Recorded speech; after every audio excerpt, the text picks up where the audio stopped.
everyone and welcome to Delta Times 2. My name is Prakriti Dheer and today we're going to continue our JavaScript journey.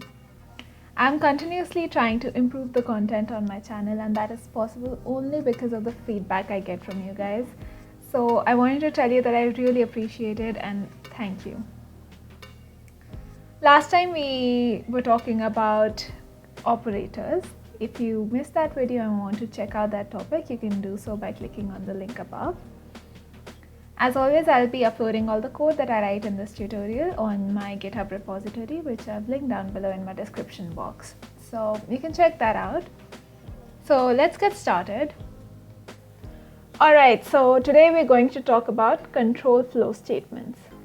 Control flow statements are used when one of two or more paths has to be chosen based on some condition. For this, we use the if-else statement. This is the syntax to use this.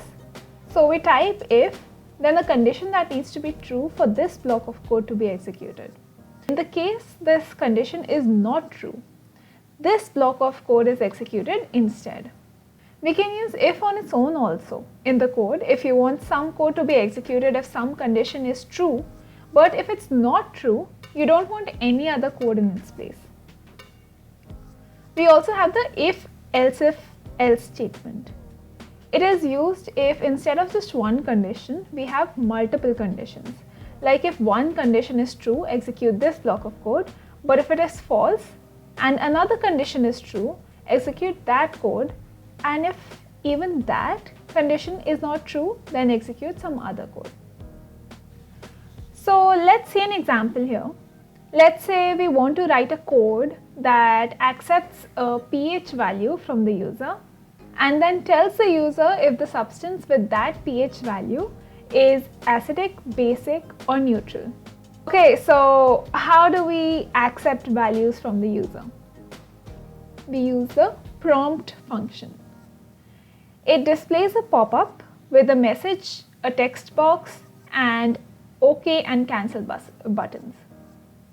Prompt has two arguments. The first one is the message containing the question or instruction on what value you want the user to enter. And the second argument is the default value to be used if the user doesn't enter any input. And prompt returns the value the user enters or returns the default value if the user just presses OK without entering anything, or returns null if the user just clicks cancel. So our message here is enter pH value of substance and our default value, let's say, is 7 for neutral. This prompt is going to return a value, so we store that value in a variable called pH. Now we want to tell the user whether that substance is acidic, basic or neutral. So we say if pH is less than 7, display acidic using alert. Else if pH is greater than 7, display basic. Else display neutral. Let's try this out. So we ran our code and got this prompt pop up. So let's enter 10, press OK and it shows that it is basic. So this program is technically not correct because pH values can only range from 0 to 14. How do we integrate this into our code? We do this using a logical operator called AND.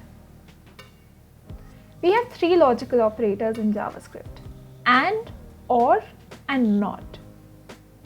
AND and OR are binary operators while NOT is a unary operator. AND is represented by two ampersands and returns true only if both the operands are true. Otherwise, it returns false. So suppose we have this statement. It will be evaluated from left to right.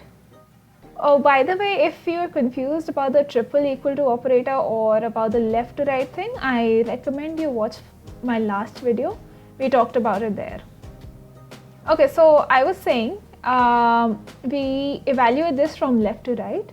So string 1 is converted to number 1 and the first term is true. Then the second term is evaluated. Number 1 is not strictly equal to string 1. So the second term or the second operand of AND is false. Now as soon as AND realizes that one of its operands is false, it returns the value of that operand and ignores the rest of the statement. So 1 strictly equals 1 is not even evaluated and returns false. If both the operands of AND are true, it returns the value of the last operand. Let's run this in an alert to verify our answer. There we go. OR is represented by vertical lines, 2 vertical lines, and it returns true even if one of the 2 operands is true, and returns false only if both the operands are false. Now suppose we have this statement, then the first term is evaluated and it returns false.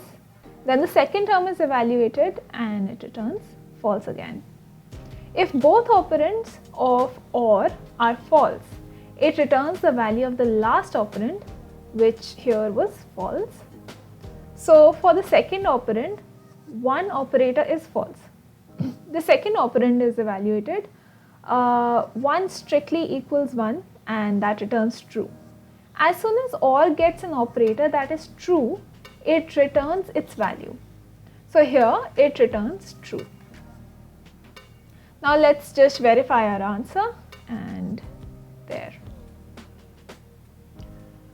NOT is represented by an exclamation sign and returns the opposite Boolean value of the operand. So if the operand is true, it returns false and vice versa. So let's see what happens if we NOT an empty string. Recall, empty string when converted to Boolean is false. So this should output true. And yes, we see that that is what it does.